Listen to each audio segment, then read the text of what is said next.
Big game this weekend, folks. And speaking personally, I remain confident that the Browns are going to take care of business and lock up their first playoff berth since 2002. Yeah, right. You know they're going to blow it. Quiet. I also recognize that, as Browns fans, many of us still have an annoying voice in the back of our heads that's constantly trying to create doubt and insecurity. You know what I'm talking about. They're just going to break your heart again.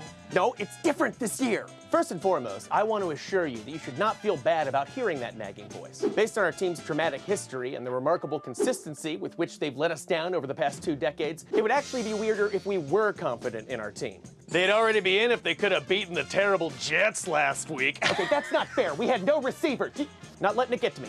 As I was saying, I have total confidence that we will win this week. I mean, Roethlisberger isn't even starting, so that's a huge advantage. Just think how much more embarrassing it'll be if Mason Rudolph keeps them out of the playoffs. Okay, that is not going to happen. He stinks. The Jaguars almost beat you with Mike Glennon. That was a fluke.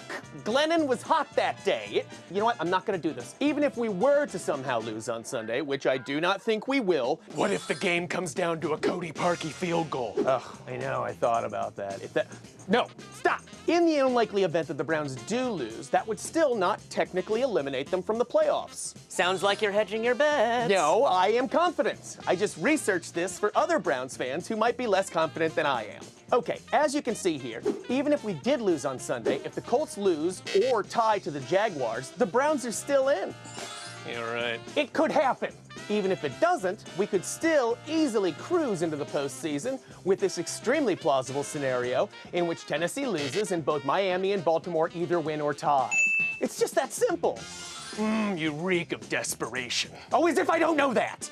I understand why Browns fans are still a little on edge about this. We've earned it. But surely we can all agree that we have made some major strides this season. They've been consistently fun to watch and a very welcome distraction during this, the utter abomination that has been the year 2020, and for that, I am thankful. So just keep it in perspective, folks. If I had told you back in August that in the last week of the regular season, the Browns would have a chance to advance to the playoffs by beating the Steelers at home, we'd all be feeling pretty good about that. So regardless of what happens, I'm just appreciative that for the first time in a long time, the last game of the season is meaningful.